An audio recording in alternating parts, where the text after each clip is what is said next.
ओम शांति। आज 15 सितंबर 2022। आज की साकार मुरली रंगीन बड़े बड़े अक्षरों में पढ़ें, सुने और मंथन करें। आज की मुरली का सार। मीठा मीठा बाबा कहते, मीठे बच्चे इस दुख के घाट पर बैठ क्या करो। इस दुख के घाट पर बैठ शांति धाम और सुख धाम को याद करो। शांति धाम और सुख धाम को याद करो और इस दुख धाम को भूल जाओ। यहां बुद्धि भटकनी नहीं चाहिए। यहां बुद्धि भटकनी नहीं चाहिए। प्रश्न, तुम्हारे पुरुषार्थ का आधार क्या है?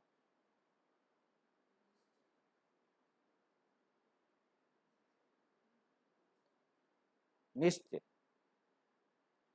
तुम्हें निश्चय है बाप नई दुनिया की सौगात लाए। क्या निश्चय है? कि बाप हमारे लिए नई दुनिया की सौगात लाए हैं। इस पुरानी दुनिया का विनाश होना ही है। इस निश्चय से तुम पुरुषार्थ करते हो। अगर निश्चय नहीं है तो, निश्चय नहीं है तो सुधरेंगे नहीं। बाबा क्या लेके आए हैं? सौगात फ्री में दी जाती है या उसके लिए कुछ करवाया जाता है? सौगात फ्री में देते हैं ना।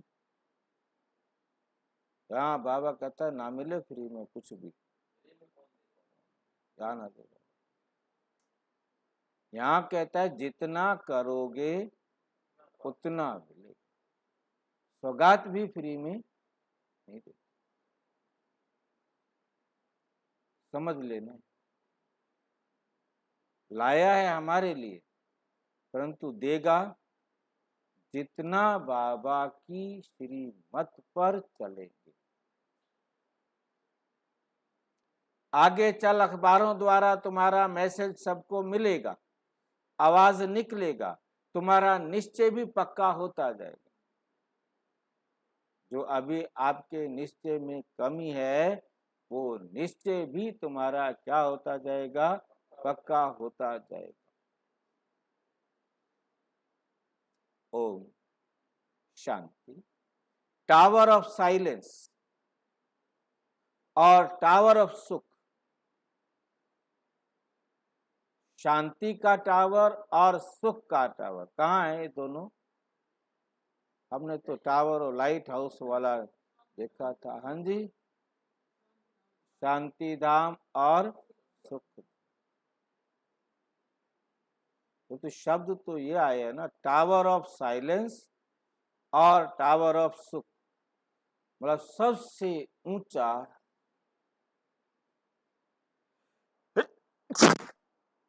शांति का धाम और सुख का धाम।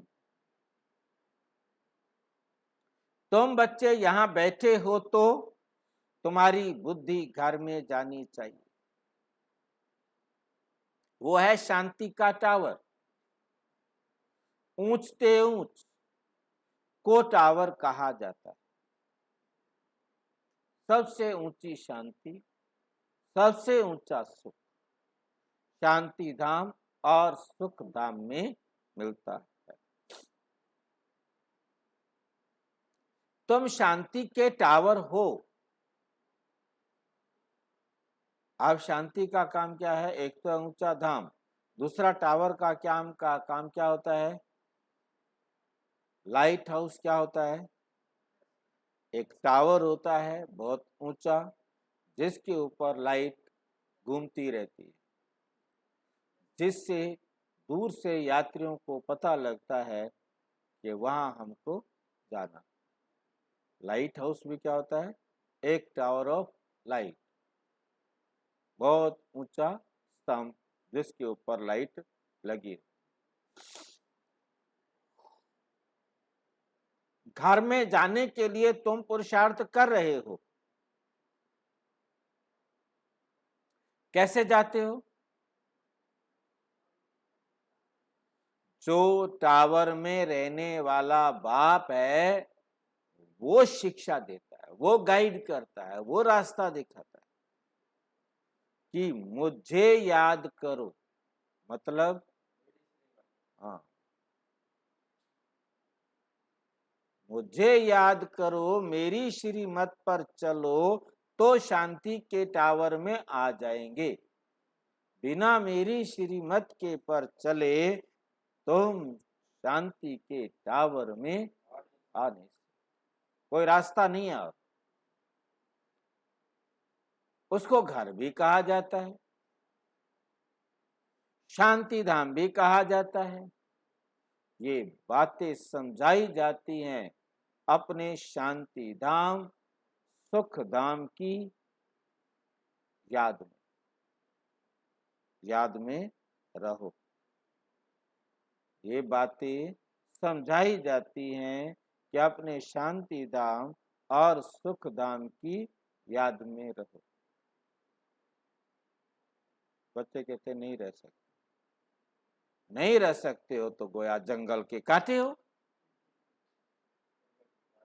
नहीं रह सकते हो तो क्या हो? इसलिए दुख बांसता है। याद करोगे जंगल को तो जंगल के कांटे हो ना, तुम वही जाके बनो।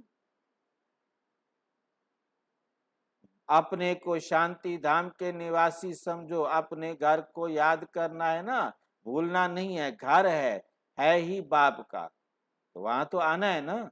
ये है दुख का घाट। यहाँ बैठे भी जिनको बाहर की बातें याद आती हैं तो ऐसे नहीं कहेंगे कि इनको अपना घर याद है, बैठे तो बाबा रूम में, तो याद कौन आ रहे हैं? दुनिया वाले याद आ रहे हैं, जंगल याद आ रहा है। उसने मेरे को ये कहा, उसने मेरे को ये कहा, मैं उसको ये करूंगा, मैं उसको।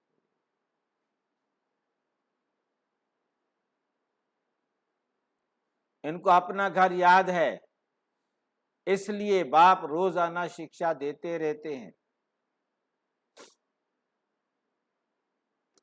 घड़ी घड़ी शांति धाम सुख धाम को याद करो। गीता में भी बाप के महावाक्य हैं कि मुझे याद करो। भगवान क्या बनाएंगे? स्वर्ग का मालिक। भगवान क्या बनाएगा? स्वर्ग का मालिक बनाएगा। और क्या? जब स्वर्ग का मालिक बनने बैठे हो तो घर के लिए, स्वर्ग के लिए जो बाप की श्रीमत मिली है उस पर पूरा पूरा चलना है। बाबा जो श्रीमत देते हैं उस पर क्या करना है? पूरा पूरा चलना है। दुनिया में कितने ढेर के ढेर गुरु हैं, गिनती ही नहीं कर सकते। बाप ने समझाया है कि कोई भी धर्म स्थापक को गुरु नहीं कह सकते। क्यों?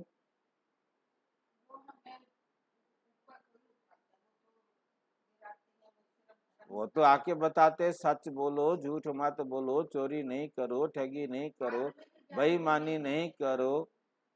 भाई जितना उनके पास ज्ञान है आपको अच्छा रास्ता दिखाते हैं ना। अब कोई ना सुधरे तो उस आत्मा का पार्ट है ना। गुरु का काम क्या है? नहीं, गुरु का काम है मुक्ति, जीवन मुक्ति देना। और वो मुक्ति जीवन मुक्ति नहीं दे सकते। टीचर का काम है पढ़ाना और गुरु का काम है मुक्ति जीवन मुक्ति देना। ठीक है? गुरु उनको नहीं कहा सकते। वे तो धर्म स्थापना के लिए आते हैं, वापस घर ले जाने के लिए, मुक्ति जीवन मुक्ति के लिए थोड़े ही आते। ये तो परमात्मा का काम है सारे संसार की आत्माओं को मुक्ति, जीवन मुक्ति। गुरु अर्थात जो वापस निर्वाण धाम, मुक्ति धाम, शांति धाम, ब्रह्म लोक ले जाए, वानप्रस्थ में ले जाए। ये बात उन गुरुओं को मालूम थी कि हमारा काम है वानप्रस्थ में ले जाना। तो 60 साल के बाद कहते थे आओ हमारे से गुरु मंत्र लो और वानप्रस्थी बनो, छोड़ो इस घर के झमेले को। वो अपने आप करते रहेंगे। अब बच्चे बड़े हो गए हैं, अब उनके पीछे पड़े रहने की जरूरत नहीं, जरूरत ही नहीं है अब उनको। तो जब उनको हमारी जरूरत नहीं है तो फिर हम क्यों फंसे उनमें? क्यों ना हम वानप्रस्थी बन जाए। अब बाबा आया है सच्चा सच्चा वानप्रस्थी बनाने। वानप्रस्थ का मतलब क्या होता है? वाणी से परे स्थित होना, है ना? वाणी से परे स्थित होना। परंतु वो कोई वाणी से परे स्थित थोड़ा करते हैं।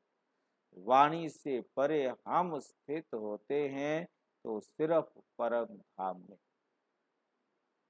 जहाँ संकल्प भी नहीं, वाणी भी नहीं, कर्म भी। तो वे स्थान है जहाँ कर्म अतीत होते हैं, वो स्थान है जहाँ हम वाणी से परे स्थित होते हैं, वो स्थान है जहाँ हम शांति के टावर में होते। परंतु एक भी गुरु वापस ले जाने वाला नहीं, एक भी निर्वाण धाम में जाते नहीं। वो शरीर छोड़ते हैं, वो दुनिया वाले कहते हैं वो ब्रह्म लोक गया, वो ब्रह्म में लीन हो गया, ब्रह्म लीन, यानी और वो वानप्रस्थी हो गया, या वो निर्वाण धाम में चला गया। ऐसे ऐसे अपनी अपनी भाषा में अपने अपने शब्दों से वो उनके प्रति अपने भाव अभिव्यक्त करते। वाणी से परे अर्थात घर, अर्थात घर। वानप्रस्थ का अर्थ ना गुरु लोग जानते हैं और ना उनके फॉलोवर्स ही जानते हैं। तो बच्चों को कितना समझाया जाता है, ये चित्र है सतयुग के और वो चित्र हैं त्रेता। सतयुग के चित्र और त्रेता के चित्र में अंतर। उन्हों को भगवान नहीं कहा जाता, चाहे वो सतयुग के हों चाहे वो त्रेता के हों। लक्ष्मी नारायण को भी भगवान भगवती नहीं कहा जाता। भगवान किसे कहते हैं? हाँ जी, क्यों कहते हैं? भगवान किसे कहा जाता है? बाबा ने एक मुरली में स्पष्ट किया था, जिसे सारे धर्म पिता मानते हो। एक मुरली में स्पष्ट किया था, जो इन पांचों तत्वों को कंट्रोल करता, नियंत्रक। भा से भूमि, गा से गगन, वा से वायु, आ से अग्नि, ना से नीर। इन पांचों पर जो कंट्रोल करे वो भगवान। बाबा ने उस मुरली में कहा कि मैं इनको भगवान भगवती बनाता हूं, लक्ष्मी नारायण को, कृष्ण को, परंतु ये अगले ही सेकंड उसके अधीन होना शुरू हो जाता, अधीन होना शुरू, प्रभाव में आते, मतलब अधीन होना शुरू हो गए ना बात में। इसलिए इनको भगवान भगवती नहीं कहते, इनको बनाता मैं भगवान भगवती हूँ। मेरे समान बनेंगे तो भगवान भगवती बनेंगे, परंतु अगले ही सेकंड, परंतु दुनिया वाले इनको परमानेंट भगवान समझ बैठे। इनको बनाया था ना, उन्होंने इनको समझ लिया कि ये हैं, बने थे, है नहीं, बने परंतु हमेशा रहते नहीं, क्योंकि अगले ही सेकेंड गुण और शक्तियों को क्षय होना शुरू, शरीर में आना माना गुणों और शक्तियों का ह्रास होना शुरू। आदि सनातन देवी देवता धर्म सिवाय देवी देवताओं के कोई भी स्थायी पवित्र होते नहीं। देवी देवताओं के सिवाय और कोई स्थायी पवित्र, वास्तव में वो भी स्थायी पवित्र नहीं रहते, परंतु उनके अंदर उनकी पवित्रता का अभाव इतना धीरे धीरे होता है कि पता ही नहीं चलता, पता ही नहीं चलता। 1250 साल में 2 कला डाउन आए, और त्रेता में 1250 साल में कितनी कला डाउन हुई?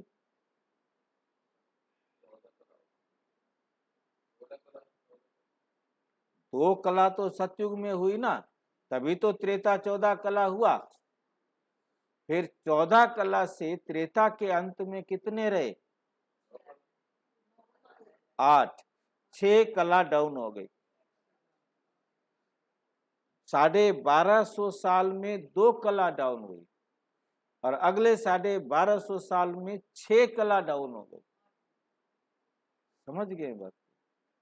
और द्वापुर में 4 कला डाउन होती हैं, कलयुग में 4 कला डाउन होती हैं, धीरे धीरे 0 पर पहुंच गए। बाकी डाउन होने की स्पीड तो एक रहनी चाहिए, परंतु बाबा ने ऐसे क्यों कहा?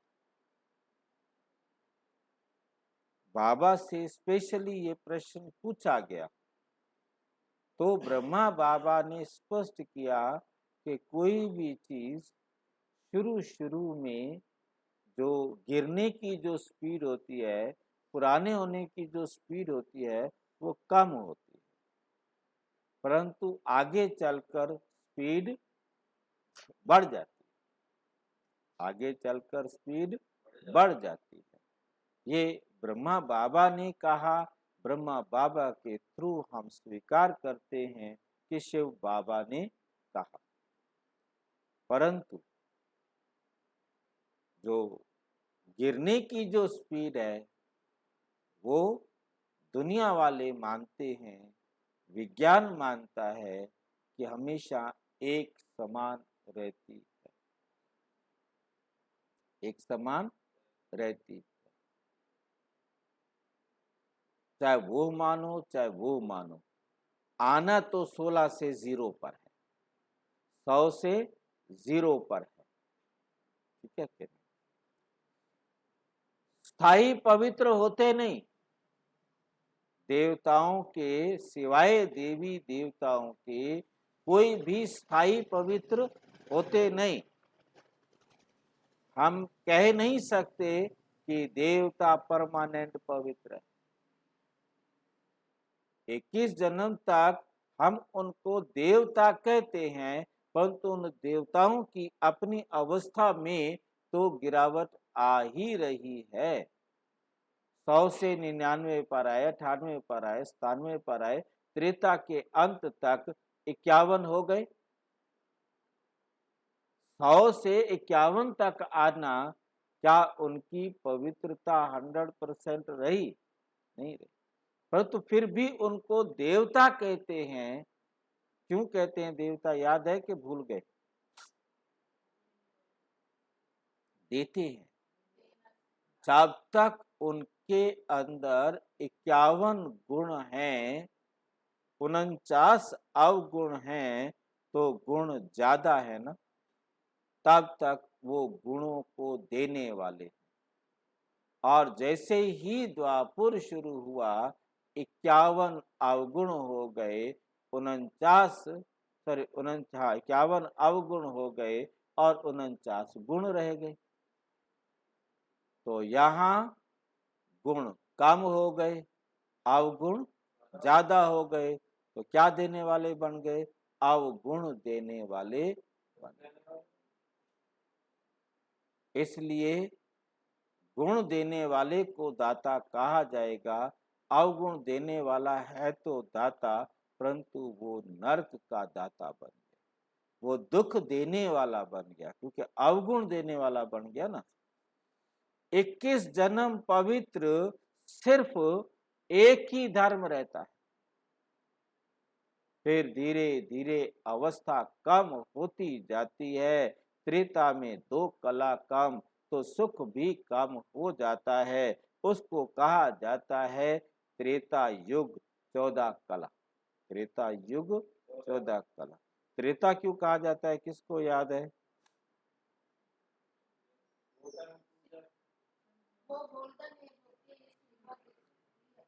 इसको त्रेता युग क्यों कहा?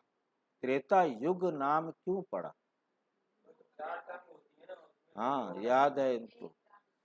जब सतयुग होता है तो धर्म रूपी बैल 4 टांगों पर खड़ा होता है, और जब सतयुग खत्म होता है तो एक टांग टूट जाती है। तो 3 हिस्से सच, एक हिस्सा झूठ रहता है, इसलिए उसे त्रेता युग कहा जाता है। यानी 25% अवगुण आ गए ना, एक हिस्सा खत्म हो गया ना पवित्रता का। तो यहाँ पर भी जो दुनिया ने माना कि बराबर होता है, सतयुग में 4 पॉइंट गिर जाते हैं, है ना, 1/4 गिर जाते हैं। चाहे वो 16 आने समझते थे, तो 16 आने में का 1 रुपया होता था, तो 1 आने में कितने पैसे हुए? 16 पैसे का 1 आना होता है ना। तो 4 पैसे का 1 रुपया। तो एक आने मतलब 4 आने में, 1 आने में 4 पैसे, और 4 आने में 16 पैसे, है ना। तो 4 आने सारे गिरे, 8 आने बोलते थे ना 50 पैसे को, है ना। तो 8 आने का मतलब 16 दूनी 32 पैसे, 50% का हो, 32 पैसे का हो, है ना। तो हमें समझ लेना है कि उन्होंने बराबर बराबर ही उसको गिराया। बाबा कहता है स्वीकार है, अभी तुमको बाप का परिचय है और सृष्टि चक्र का ज्ञान है, उसको ही तुम याद करते हो, परंतु कईयों की बुद्धि कहाँ ना कहाँ भटकती रहती है, याद नहीं करते हैं। अच्छा अच्छा, कुछ भी ना समझ में आए तो क्या करो? कुछ भी समझ में ना आए तो क्या करो भाई? तो आस्तिक बनकर बाप को तो बुद्धि में याद रखो। और कुछ समझ में नहीं आती है ये टेढ़ी मेढ़ी बातें, कोई बात नहीं, अपने को आत्मा समझ मुझ एक बाप को याद रखो। बाप और रचना के आदि मध्य अंत को तो जानते हो ना। उस झाड़ का आदि मध्य अंत नहीं कहा जा सकता, इस झाड़ का आदि मध्य अंत है। आदि है सतयुग, यदि बाबा को कहा जाए तो आदि है संगम युग और अंत है कलयुग और मध्य है त्रेता से द्वापर होना। क्योंकि मध्य में रावण राज्य शुरू होता है, कांटा बनना शुरू होता है, बगीचा जंगल बनना शुरू होता है। जो सतयुग था बगीचा, वही क्या बनना शुरू हो गया। इस समय सारे झाड़ की जड़ी भूत अवस्था हो गई है, सारा झाड़ सूख कर तमो प्रधान हो गया है। सारा सूखा हुआ झाड़ फिर कलम लगाना पड़े। कौन सी कलम लगाई जाती है? काट कर कलम नहीं लगाई जाती, इसको दाब कलम लगाई जाती। काट कर कलम नहीं लगाई जाती, कलम की तरह काट कर टहनी को दबा देने से वो अंकुरित हो जाती है। परंतु यहाँ बाबा कहते एक जो दाब कलम होती है वो लगाई जाती।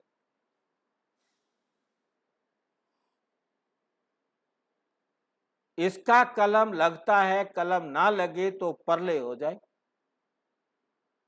फिर तो खत्म। परले अर्थात सारी जलमयी नहीं होती है,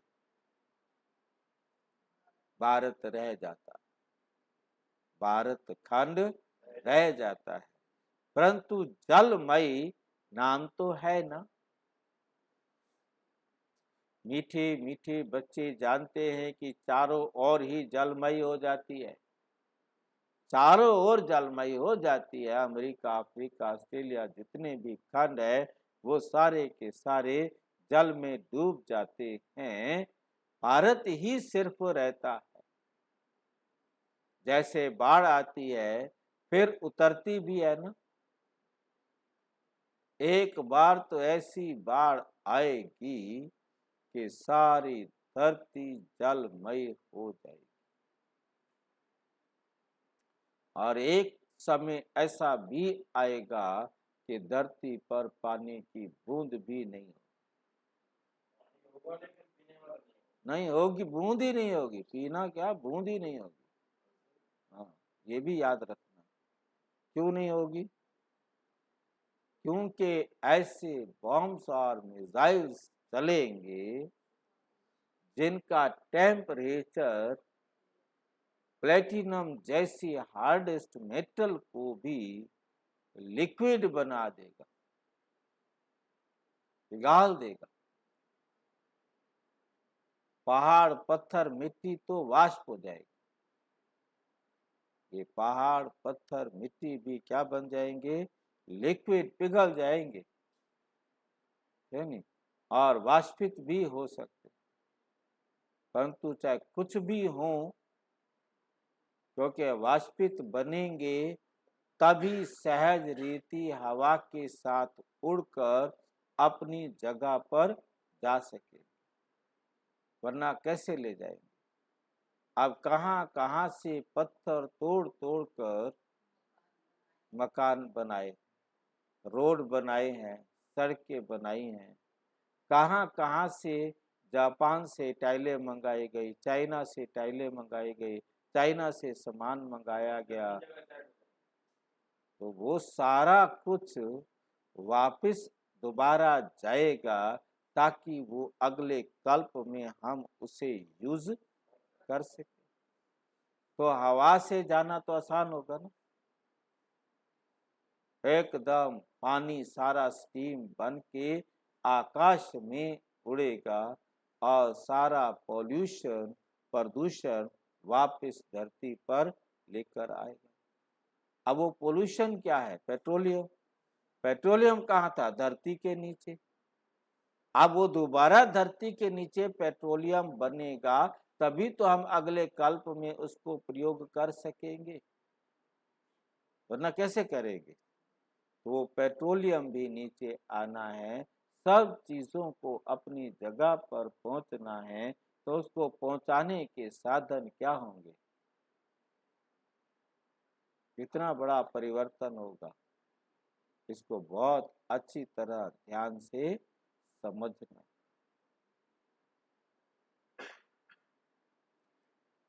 कहते भी हैं बीके सारा दिन मौत मौत मौत की बातें करते रहते हैं, बस मौत आने वाला है, तो समझते हैं कि ये तो अशुभ बोलते हैं। तुम बोलो ही मत, क्यों बोलते हो कि मौत आएगी मौत आएगी। हम कोई विनाश थोड़ा ही कहते हैं, हम तो कहते हैं पवित्रता, सुख, शांति का धर्म स्थापन हो रहा है। विनाश ना हो तो शांति कैसे हो? गुप्त वेश में शांति धाम सुख धाम की स्थापना हो रही है, ये तो हम शुभ बोलते हैं। तुम भी कहते हो ना कि हे पतित पावन आओ और हमको पावन बनाकर ले चलो। तुम खुद कहते हो ना कि हमको ले चलो, तो मैं आया हूं तुम सबको ले चलने के लिए। चलो घर, चलो। कैसे चलोगे? पवित्र बनोगे, इस पतित शरीर को छोड़ोगे, तभी तो घर चलोगे। मैं तुम आत्माओं को घर ले जाऊंगा ना, इन मिट्टी के पुतलों को क्या करूंगा वहां ले जा। हम भी शुभ बोलते हैं, तुम भी शुभ बोलते हो। तुम कहते हो हमको पावन बनाकर इस दुख धाम की दुनिया से ले चलो शांति धाम में, ये तो शुभ बोलते हो ना। कहते हो आओ, माना पतितों को विनाश करो। तो तुमने मुझे किस लिए बुलाया कि हे पतित पावन आओ, हम पतितों का विनाश कराओ, हमें पावन बनाओ और घर ले चलो, पावन की स्थापना करो। मांगते हो ना कि आकर विश्व में शांति स्थापन करो। शांति तो सतयुग में ही होती है, तो गुप्त वेश में विश्व में शांति स्थापन हो रही है। जब तक अर्थ नहीं समझाओ तब तक समझ ना सके।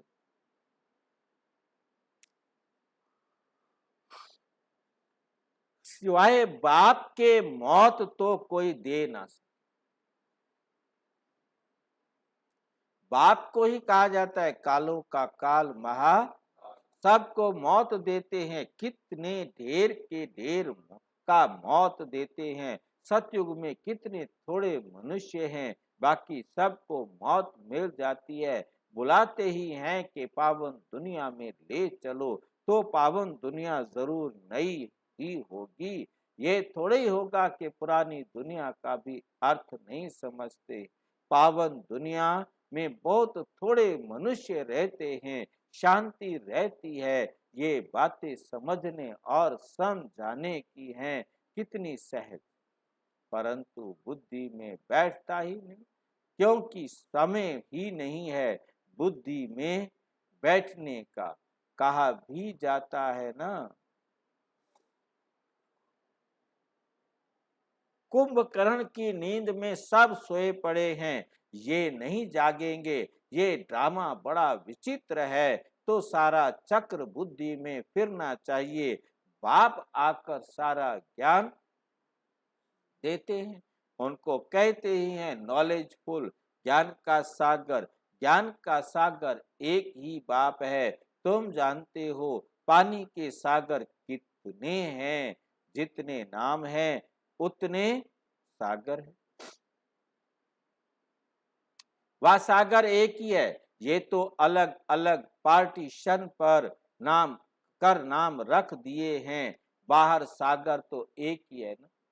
धरती के टुकड़े अलग अलग है, परंतु सारे सागर एक दूसरे के साथ जुड़े हुए हैं ना। हर एक ने अपनी अपनी भाषा में अपने पास वाले सागर का नाम रख दिया है।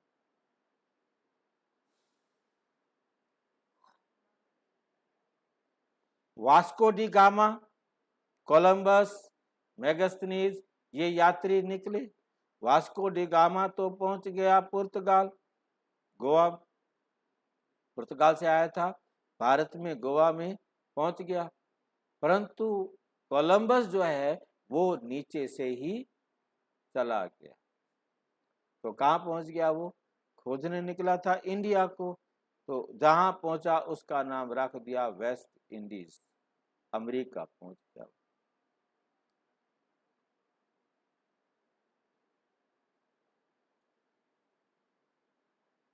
तो इस समुद्र के किनारे घूमते घूमते, सारा समुद्र में घूमते रहो, कहीं भी पता ही नहीं लगेगा, वापस अपनी जगह पहुंच जाएंगे।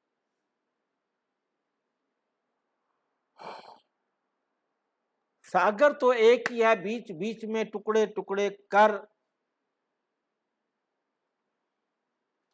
हुई पड़ी है। तो तुम्हारा राज्य होता है तो धरनी भी एक ही होती है, राज्य भी एक होता है ना, नो टुकड़ा टुकड़ा, कोई टुकड़ा नहीं होता। बाप आकर राज्य देते हैं सारे सागर पर, सारी धरनी पर, सारे आसमान पर, तुम्हारा ही राज्य होता है, तुम्हारा ही। मुक्ति में तो सब जाएंगे, बाकी जीवन मुक्ति में जाना कोई मासी का घर थोड़े ही है। जीवन मुक्ति में जाना मासी का घर थोड़े ही है। मुक्ति में जाना तो कॉमन है, सब वापस लौटेंगे, जहां से आए हैं फिर वहां जाएंगे। परम धाम से आए हैं हम सारी आत्माएं, और हम सबको वापस कहाँ जाना है? परम धाम जाना है।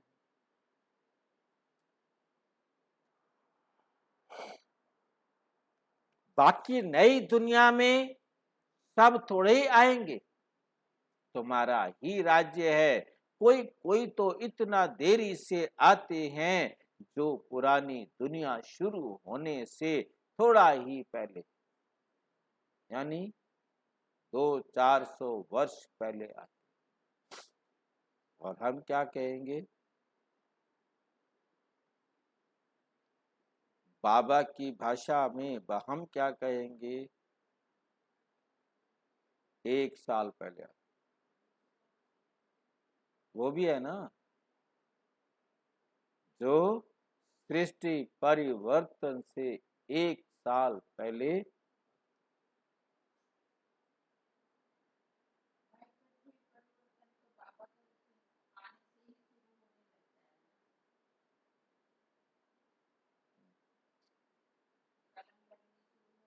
थोड़ा ही पहले, यानी 200-400 वर्ष पहले आते, क्योंकि ये मुरली 69 से पहले की।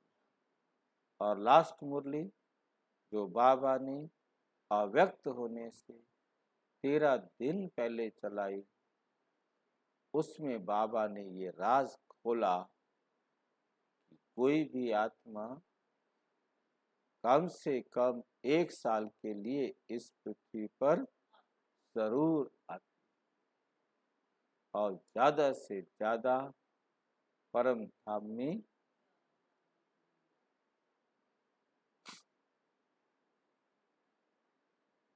वे क्या हुआ? जो अच्छी रीति नहीं पढ़ेंगे तो त्रेता में पिछाड़ी के थोड़े समय रहेंगे। अब जो 51% वाली आत्मा होगी वो त्रेता के अंत में ही तो आएगी। 16 कला तो कभी बन नहीं सके, 14 कला के भी पिछाड़ी में आएंगे।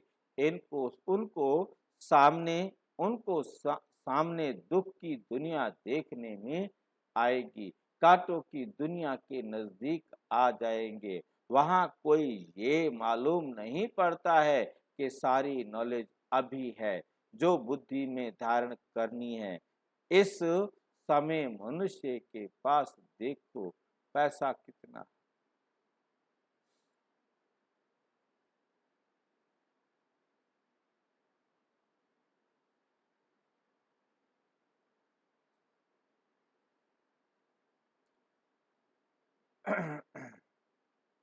इस समय मनुष्यों के पास पैसे देखो कितने होंगे, कितने महल बनते रहते हैं, कितनी ऊंची ऊंची माड़ियां मंजिलें बनाते रहते हैं।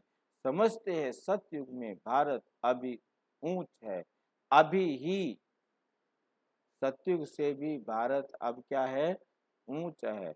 अभी ही 18-20 मंजिल बनाते हैं, तो अंत में कितनी मंजिल वाले बनाएंगे? 100 मंजिल।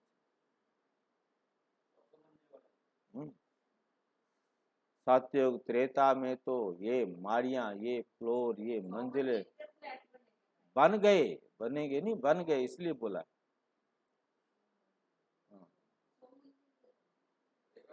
50-50 मंजिल तो गुड़गांव में बने हुए हैं, गुड़गांव में बने हुए हैं, बन गए भाई, बन गए। द्वापर में भी नहीं होती, सतयुग त्रेता में मंजिलें नहीं होती। तो बाबा कहते द्वापर में भी बस एक ग्राउंड फ्लोर ही बनाएंगे, उससे मंजिल नहीं। जगह की कमी नहीं।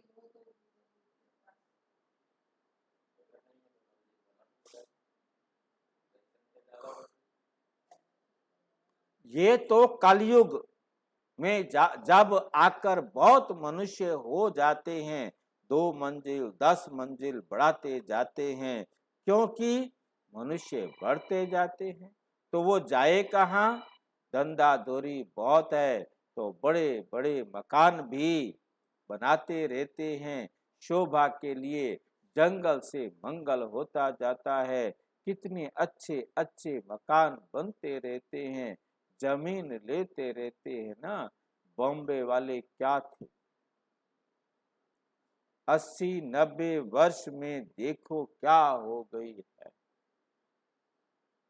पहले तो कितने थोड़े मनुष्य थे, अभी तो देखो कितने मनुष्य हो गए हैं।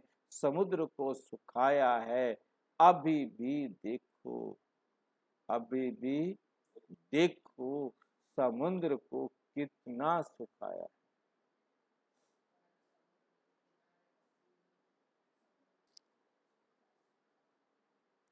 पानी कैसे कमती होता जाता है, मनुष्य वृद्धि को पाते जाते हैं, तो पानी कहाँ से आएगा? पानी कहाँ से आएगा? पानी कम होता जाता है, समुद्र हटता जाता है, धरती छोड़ता है, तो मकान बना देते हैं।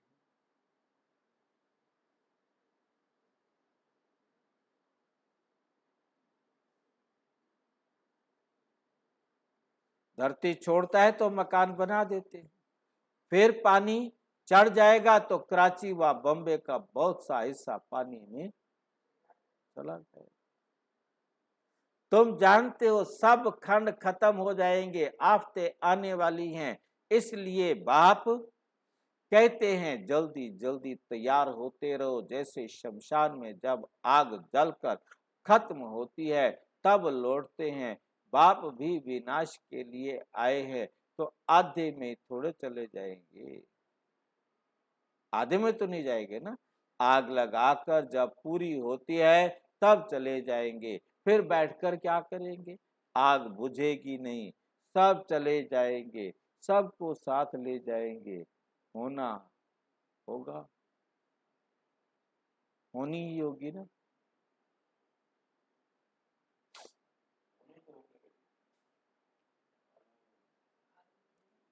होना तो जरूर है ना। समझा समझते तो सब हैं, लेकिन समय का गपोड़ा बहुत बड़ा लगा दिया है। बच्चों को समझाना भी गीता पर है। गीता एपिसोड है ना, जिसमें देवी देवता धर्म की स्थापना हो रही है। वहां एक ही धर्म होगा, बाकी सब धर्म विनाश हो जाते हैं। सिर्फ ये गीता ही है जो भगवान ने गाई है। मनुष्यों ने भक्ति मार्ग के लिए वैद शास्त्र बनाए हैं। ऐसी ऐसी पॉइंट्स थोड़ा धारणा, ऐसी ऐसी पॉइंट्स धारणा कर फिर सुनानी चाहिए। कहते हैं बाबा भूल जाते हैं, धारणा नहीं होती है, तो बाबा कहते हैं फिर क्या करें,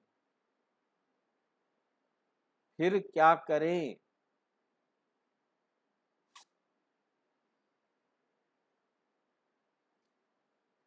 राजधानी स्थापन होती है, उसमें नंबरवार तो सब चाहिए, सबके ऊपर कृपा करने की ताकत हो, तो बाप को उसका स्वर्ग, बाप स्वर्ग का मालिक सबको बना दे। तुम्हारे में यदि ताकत हो इन 10 पर कृपा करने की तो हम सबको बना देंगे, स्वर्ग का मालिक तो सबको बना देंगे। लेकिन नहीं, ये तो बनने ही है नंबर वार, सारे स्वर्ग के मालिक तो ना बनेंगे। ये कोई भी समझ सकते हैं कि भगवान आया हुआ है, भगवान जरूर स्वर्ग की सौगात ले आएंगे, नई दुनिया स्थापन करने आते हैं तो जरूर संगम पर ही आएंगे। नई दुनिया स्थापन करने तुम सुनते हो, निश्चय से पुरुषार्थ करते हो, जिनको निश्चय ही नहीं वे कब सुधरेंगे ही नहीं। बल कितना भी माथा मारो तो बाबा के अवतरण का पैगाम सबको देना है। माथा मारो, पैगाम सबको देना है, मैसेज देना है। कैसे मैसेज देंगे?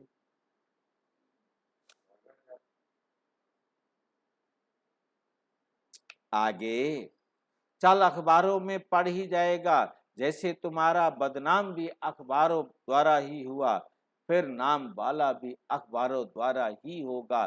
दुनिया तो बहुत बड़ी है, सब जगह तो तुम बच्चियां जा नहीं सकेंगी। लाइन समझे? कितने शहर हैं, कितने ढेर भाषाएं हैं, अखबारों द्वारा सब जगह आवाज पहुंच जाएगी। कोई भी आएगा, कोई भी आएगा, कहेगा हाँ अखबारों द्वारा आवाज सुनी है तो तुम्हारा नाम अखबारों द्वारा ही होगा। ऐसा नहीं समझो कि सब तरफ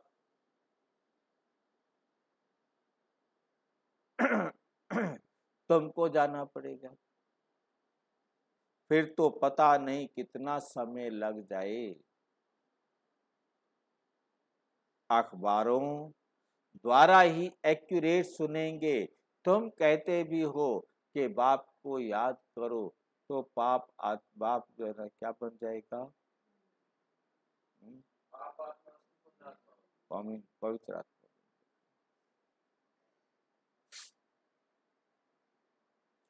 तुम कहते भी हो कि बाप को याद करो तो पाप कट जाएंगे, अखबारों में तो पढ़ना ही है, अब तुम्हारा नाम भाला होगा तो फिर बढ़ता जाएगा। जैसे कल पहले पता पड़ा होगा वैसे ही समय पर मैसेज मिलेगा, सबको मैसेज मिलेगा। युक्तियां चल रही हैं, बहुत अखबार वाले डालेंगे, किसकी बुद्धि में बैठेगा? और बैठेगा और क्या होगा?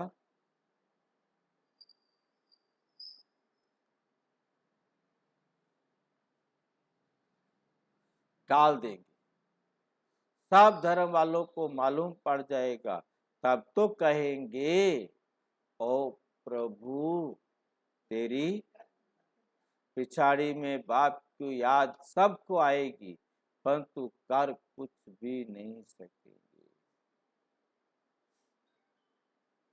ये खेल है ना, खेल को जान जाएंगे। 84 चक्र का खेल सब अखबारों में पड़ जाएगा। जहां भी अखबार जाओ, अखबार जरूर निकलते हैं, अखबार द्वारा सबको आवाज तो घरों में देने वाले हैं ना।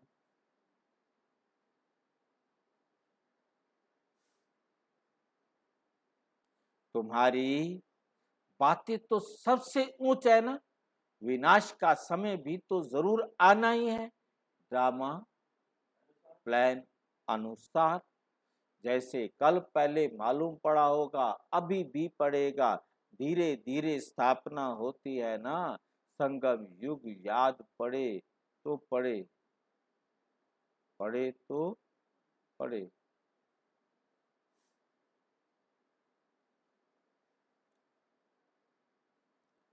स्वर्ग भी याद पड़े या स्वर्ग को याद करो और मन मना भाव, बाप को भी याद करो तो बेड़ा पार हो, जब तक विनाश ना हो।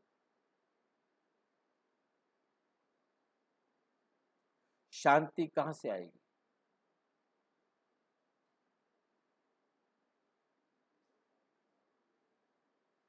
विनाश का नाम ही कड़ा है। मनुष्य सुनकर बहुत डरते हैं। ये तो राइट बात है ना।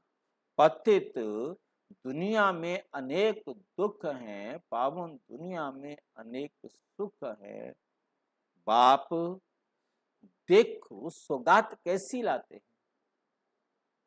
अच्छा, मीठे मीठे सिक्की लदे बच्चों प्रति माता पिता बाप दादा का याद प्यार और गुड मॉर्निंग।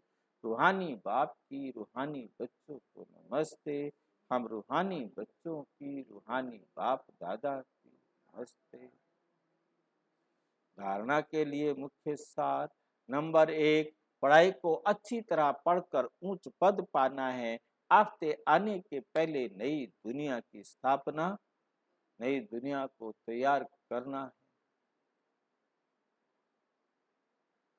अपने को सुधारने के लिए निश्चय बुद्धि बनना है। वाणी से परे वानप्रस्थ में जाना है। इसलिए इस दुख धाम को भूल और सुख धाम और शांति धाम दोनों को याद।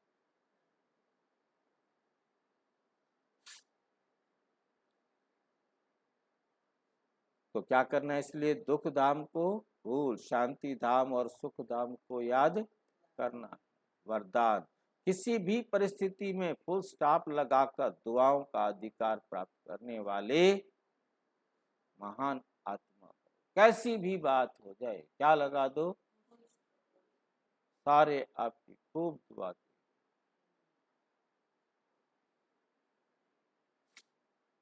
महान आत्मा वो है जिसमें स्वयं को बदलने की शक्ति है और जो किसी भी परिस्थिति में फुल स्टॉप लगाने में स्वयं को पहले ऑफर करते हैं। मुझे ही करना है, मुझे ही बदलना है। ऐसी ऑफर करने वाले को 3 प्रकार की दुआएं मिलती। एक तो वो स्वयं स्वयं की दुआएं अर्थात खुशी मिलती है। नंबर 2, बाप दादा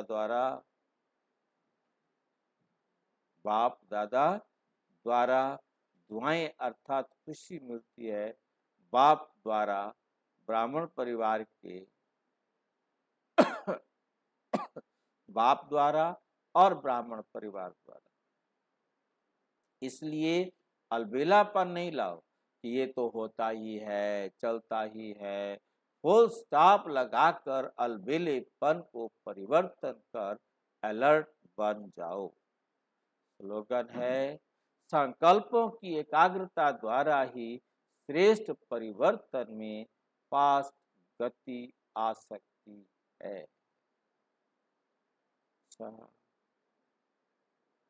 ओम शांति।